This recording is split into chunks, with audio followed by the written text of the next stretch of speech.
Hordoftoota furtuu dhugaa attam jirtu bakka jirtan hundumaatti nagaan Waaqayyo isiniif haa ta'u jechuun barbaada. Sagantaa keenya furtuu dhugaa torbanitti al tokko kan isiniif dhiyaatu amma jalqabaa jirra. Baga nagaadhaan deebinee wal argine jechuun barbaada sagantaa kanarratti. Gara sagantaa keenyaatti tuunceeni kadhannaa gabaabaa isaa godhanna. Si galateeffanna yaa Waaqayyo nagaa nuu laattee fayyaa nuu kennitee jireenya nuu kennitee yeroo kana waan nu geesseef si galateeffannaa galanni siif haa ta'u. Sagantaa keenya kanarratti argamii dhaggeeffattootaa fi hordoftoota furtuu dhugaa bakka isaan jiran hundumaatti yaa Waaqayyootti isaan eebbisi. Yesuus dhageenyee akkuma dhagaa bishaan keessaa akkan taane isa dhageenyetti itti jiraannee fayyina bara baraa sanaaf qophaa'uu akka dandeenyuuf ati nu gargaari maqaa Yesuusiin ameen. Akkuma dura dubbadhe furtuun dhugaa torbanitti al tokko sagantaa isinii dhiyeessa. Sagantaa har'aatti waa'ee sagalee Waaqayyoo walii wajjin ilaalla. Kormi dubbii keenyaa har'aa kan inni jedhu Yesuus addunyaa kanaaf furmaataa jedha. Addunyaan kun rakkina guddaa keessa jirti. Addunyaan kun yeroo isheen itti fooyyofte hin jiru. Baroota duriitii jalqabee hamma har'aatti addunyaan kun rakkina adda addaa keessumsiisaa jirti. Biyyi lafaa kun dukkanatti adeema malee gara ifaatti adeemaa hin jiru. Namoonni jireenyi isaanii Waaqayyo irraa adda bahuudhaan jireenya badaa yookiis immoo jireenya fuula Waaqayyo duratti hin tolle hojjetaa jiru. Kanaaf furmaata dhabde biyyi lafaa kun. Nagaa odeessu nagaan hin jiru.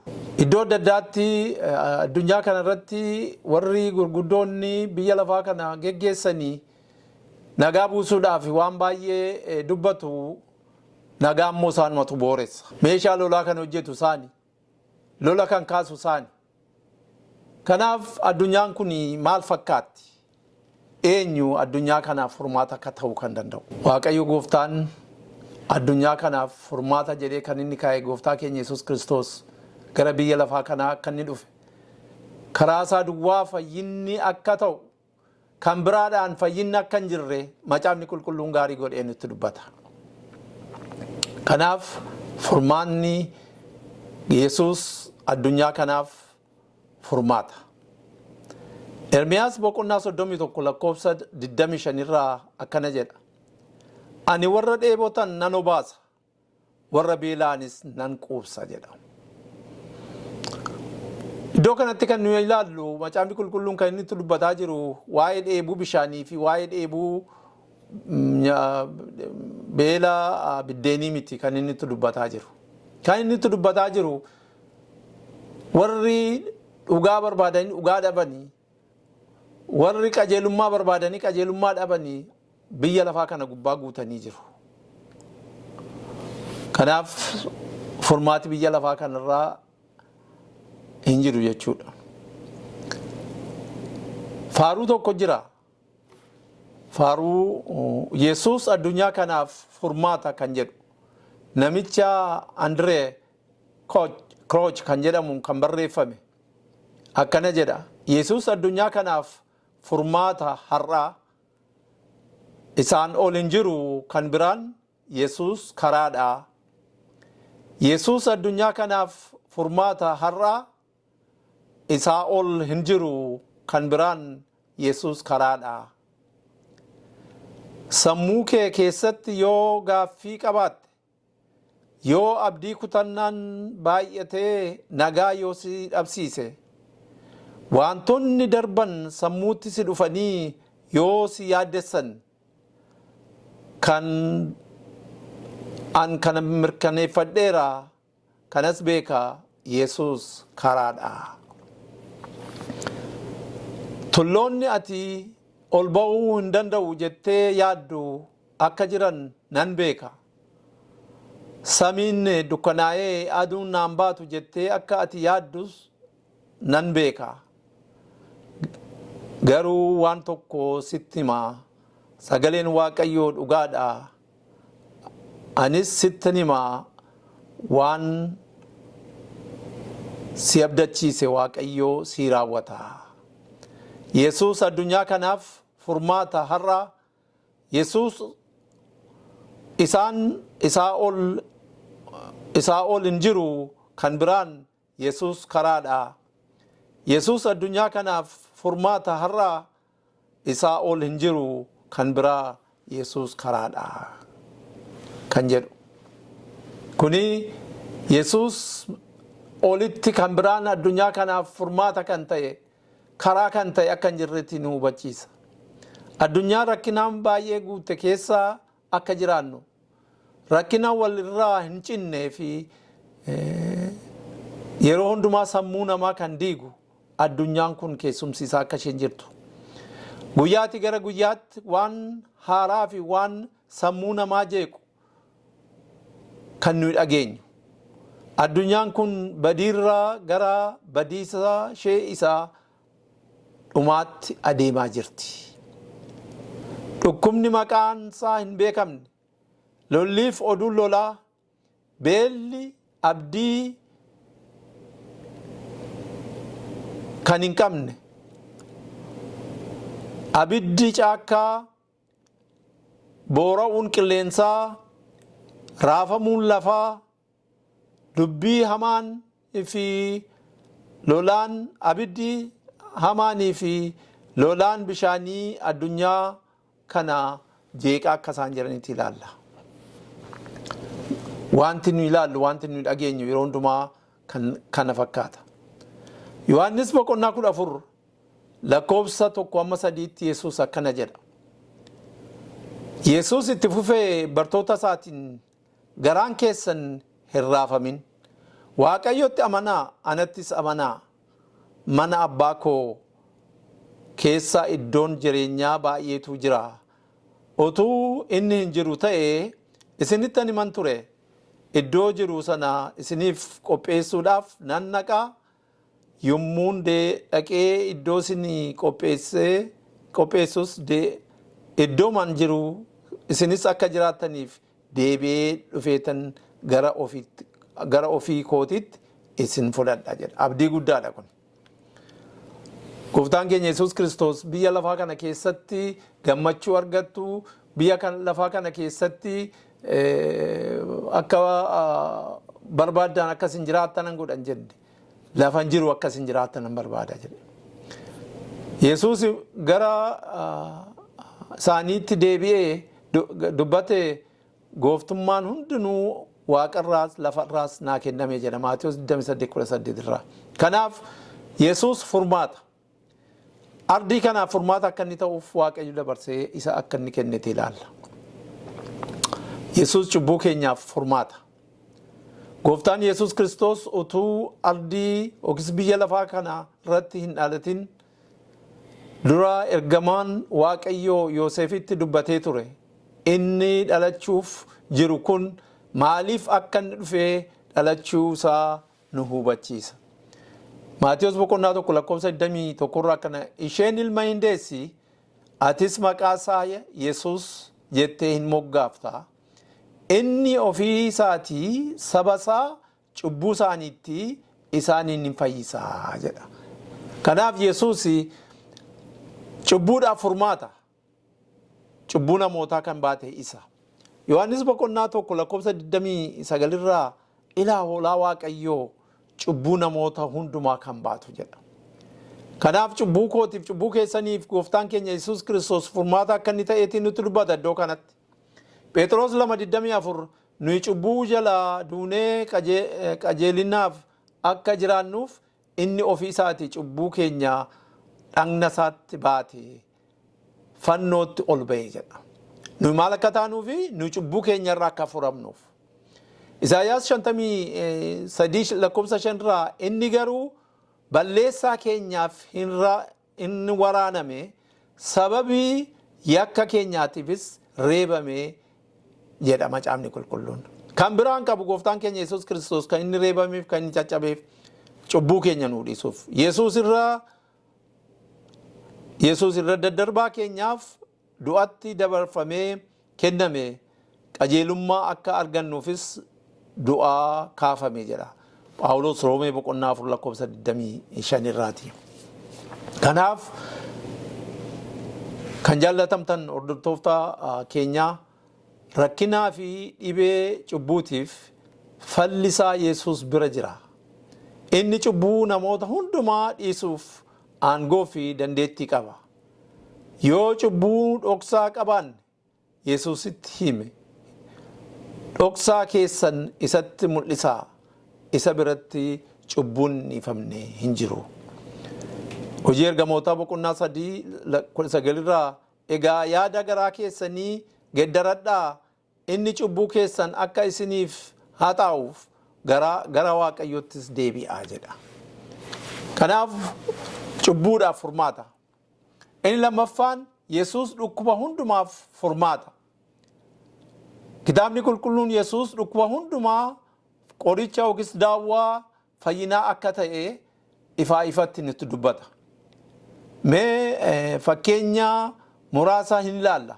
Maatewos 9:20-22tti waa'ee dubartii ishee waggaa 12 dhiigaa turte nutti dubbata. Waan hundumaa erga fixxee booddee qabeenyaan ishee erga dhume booddee mana yaalaa yeroo sana turan hundumaa dhattee abdii kutattee nama du'a ishee eeggatu turte. Guyyaa ishee lakkaataa turte.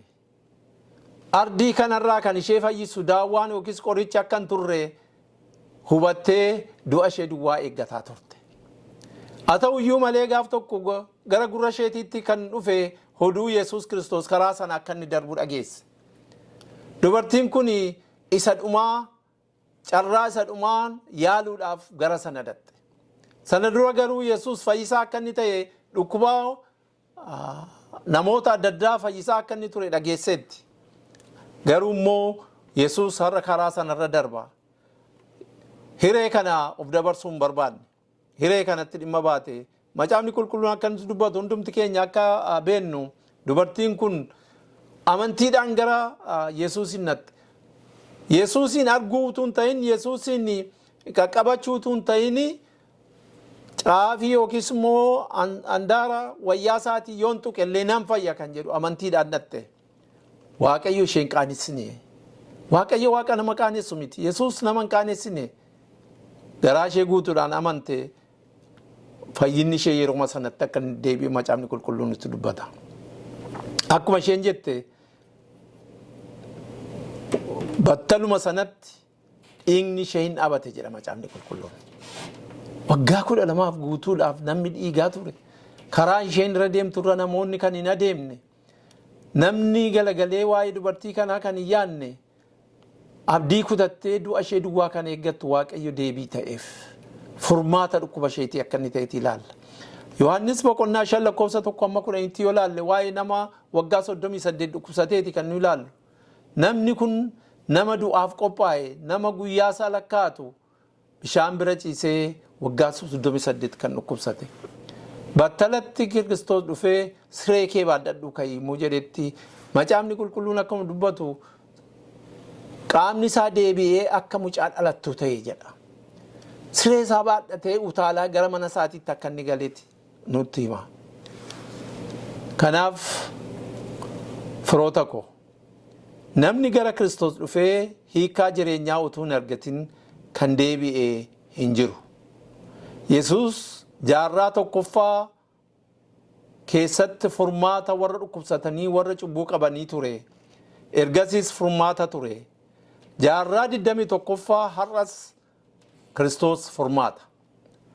Isa malee furmaanni kan biraan hin jiru. Kanaaf Yesuus jireenya, Yesuus furmaata. Yesuus jireenya maatiif illee furmaata. Har'a maatiin rakkina guguddaa keessa jirra. Biyyi lafaa kun baay'ee rakkina maatiitiin rakkachaa jirti. Abbaan manaatii fi haati manaa wal amanteen qabanii, mana keessatti nagaan qabanii, ijoollee wajjin nagaan qabanii. Addaamii fi Hewaan Waaqayyo yommuu isaaniin uume akka wal jaallatan, akka wal kabajan, akka waliif dhaabatan, akka inni tokko akka isaan tokko ta'an Waaqayyo akkasittiin isaaniin uume. Garuu sababa cubbuutiif kun hundumtuu hin diigame. Tokko tokkoon keenya gara mana keenyaa ilaallu, maatii keenyaa ilaallu. Maal fakkaanna? Kaayyoo Waaqayyo nu kaa'e irra jirraa? Akeeka Waaqayyo maatiin akka isaan jiraatan irraa jirraa? Kanaaf seexanni waan guddaan inni hojjetaa jiru yoo jiraate maatii diiguudha, maatii harcaasuudha. Maatiin adda adda akka isaan deeman, afaan isaanii adda adda godha. Abbaan kan biraa dubbata, ilmi kan biraa dubbata, haati kan biraa dubbatti, intalli kan biraa dubbatti. Barri kun jijjiirameera amantoota Waaqayyo. Bara jijjiirame, bara bade keessa jirra. Kanaaf immoo Waaqayyo furmaata, Yesuus furmaata. Gara beekaa dhaquu miti, gara warra saayikooloojii beekanii miti, gara kan biraa miti. Hiikkaan Yesuus bira jira. Kanaaf Yesuus furmaata akka inni ta'e. Eeyyee warra beektota bira dhaqanii gorsa fudhachuun barbaachisaadha. Haa ta'u iyyuu malee gorsa namaa duraa gorsa Yesuustuu bakkaan nu ga'a. Kan namaa eessaanuu nu ga'u. Har'a fudhannee boritti yoo jiraanne yeroo biraas immoo hin diigama. Furmaanni Kiristoos bira jira maatiidhaaf. Yesuus kanaaf furmaata. Kanaaf deebiidha. Rakkina maatii qabdu. Har'a nama muraasa rakkina maatii kan hin qabne. Isa kaan ijoolleetu abboomamuu didee akka barbaadan ba'ee lafa jaallatan garaan abbaaf garaan haadhaa utuu inni gubatuutti dhageenya. Inni kaanii manni iddoo lamatti cabee ijoolleen yookiin gara abbaan taane yookiin gara haadhaa kan taane har'a rakkina guddaarra jirra. Har'a biyyi lafaa maalirra jirti? Badiisarra jirti. Bara akkanaa kana keessa amantoota Waaqayyoo hordoftoota keenyaa hiikkaan yoo jiraate Yesuusiif Yesuus bira duwwaadha. Yesuus warra beela'e nyaachisa, warra dheebote hin obaasa, warra garaan isaanii cabeef hin ho'a, warra gaddan hin jajjabeessa. Yesuus namoota hundumaatiif furmaata. Yesuus namni furmaata hin taaneef tokko hin jiru biyya lafaa kanarra. Lubbuu keenya hundumaatiif Waaqayyo furmaata. Mee haa deebinu gara Waaqayyootti. Mee gara isaa ilaallannu. Ijoolleen Israa'el biyya Gibxii ba'anii gara biyya abdii sanatti yommuu adeemaa turan, karaa irratti yommuu beela'an Waaqayyo maannaa samiirraa isaanii roobse. Yommuu isaan dheebotanii dheebuudhaan wallatta'anii Waaqayyo dhagaa cabsee dhagaa keessaatti bishaan isaanii baase. Yohaannis boqonnaa 6:1-14 yoo laalle kana keessatti seenaa Yesuus namoota 5,000 nyaachiseti ilaalla. Mootota isa duraa 17:7-16 yoo laalle Waaqayyo Eliyaasiin yommuu bara beelaa sana keessa Eliyaas ari'atamee yommuu fuula Aabii baqate Waaqayyo gara dubartii tokkotti ishee akka inni erge.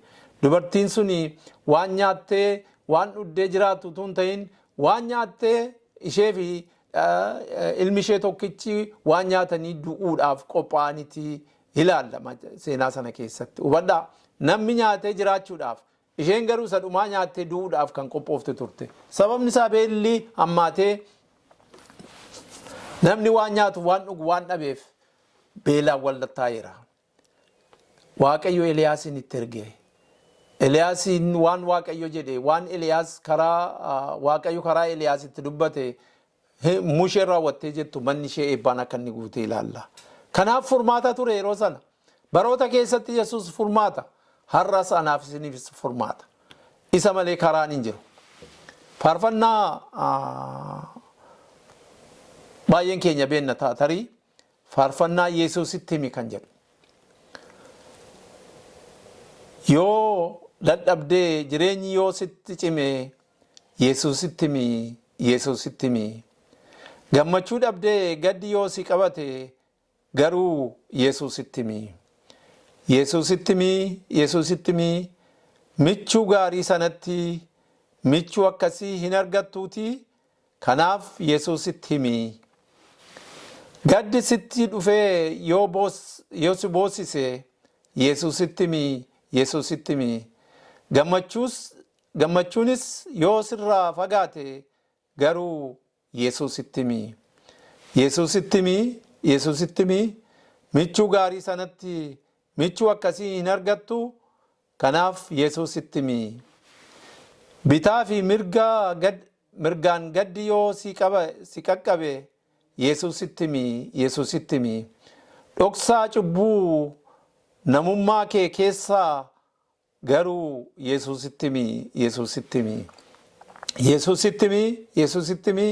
Michuu gaarii sanatti michuu akkasii hin argattuuti. Kanaaf Yesuusitti himi. Du'i sitti dhufee yoo dhiphatte Yesuusitti himi.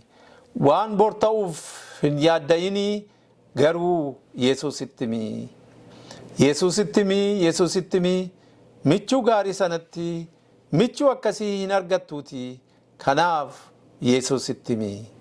Faarfannaa dhugaa kana qabanneetti jiraachuun nurra jira. Gooftaan keenya Yesuus Kiristoos Maatewos boqonnaa 11 lakkoofsa 28 irratti ba'aa keessan nan baadhaa isin warri itti rakkattan itti dadhabdan kun ba'aa keessan fudhadhaa kottaa ani furmaataan jedheetii waamicha nuu godhaa jira. Faarsaa Daawit 55:22 irraa wanta yaada sitti ta'u Waaqayyotti gatii dhiisi inni akka ati hin kumnetti si irkisaa jedha. Furmaata. Phexros duraa boqonnaa 5 lakkoofsa 7 irraa inni isiniif waan yaaduuf yaaddoo keessan hundumaa Waaqayyotti gatii dhiisi. Waaqayyotti gannee dhiisuudha. Sababni isaa furmaanni kan biraan hin jiru Yesuus furmaata waan ta'eef. Kanaaf dhaggeeffattoota keenya furmaata keenya isa ta'e addunyaa kanaaf furmaata isa ta'e furmaati biyya lafaa kanaa furmaanni addunyaa kanaa Ameerikaa miti, Eeshiyaa miti, eessallee miti biyya lafaa kanarra hin jiru. Furmaanni Kiristoosiif Kiristoos qobaadha. Yesuusiif Yesuus duwwaadha. Kanaaf har'a waamichaan isinii godhu gara isa furmaata ta'ee gara isa waan hundumaaf rakkina keenyaaf dhukkuba keenyaaf yaadda'uu keenyaaf furmaata isa ta'e gara Yesuusitti akka deebinuuni waamicha addaa isinii godha. Kanaaf gara isa akka dhufnu yeroo hundumaa dhibee keenyaaf yaaddoo keenya fudhannee gara isa akka dhufnu waan nu sodaachisu hundumaa fudhannee gara isa akka dhufnu Waaqayyo hundumaa keenyaa gargaaru. Isa dhageenya akkatti jiraannuuf nu wajjin haa ta'u. Galatoomaa utuu raawwatin kadhannaadhaan raawwannaa. Yaa Waaqayyoo abbaa keenyaa waaqa keenyaa galanni guddaan siif haa ta'u waan nu goote hundumaatiif. Egaa yeroo kana ati furmaata waan taateef gara kee dhufne yaa Waaqayyo. Wanti nu yaaddessu waan baay'ee jira. Wanti nu sodaachisu waan baay'ee jira. Cubbuun keenya ba'aa nutti ta'eera. Jireenyi biyya lafaa kanaa ba'aa nutti ta'eera. Jireenyi biyya lafaa guyyaatti gara dukkanaatti kan isheen deemtu. Wanti nu dhageenyu, wanti nu ilaallu hundumtuu kan nama sodaachisuuf kan nama yaaddessuudha. Bor maal taana kanatti aansee maaltu ta'a laata kan jedhuudha. Kana hundumaatiif deebiinsi, kana hundumaatiif furmaatisi yaa Waaqayyo Gooftaa ati furmaata jireenya tokko keenya akka taatuuf si kadhannaa nuuf kadhatami. Nagaa nuuf kenni hordoftoota maatii furtuu dhugaa warra ta'an hundumaa bakka isaan jiranitti isaan eebbisi. Yaa Waaqayyo hundumti keenya immoo furmaata isa ta'e Yesuusiin qabannee biyya lafaa kana addunyaa kana moonee keessa darbinee mootummaa isaa Waaqaa argachuu akka dandeenyu nu gargaari maqaa Yesuusiin. Ameen.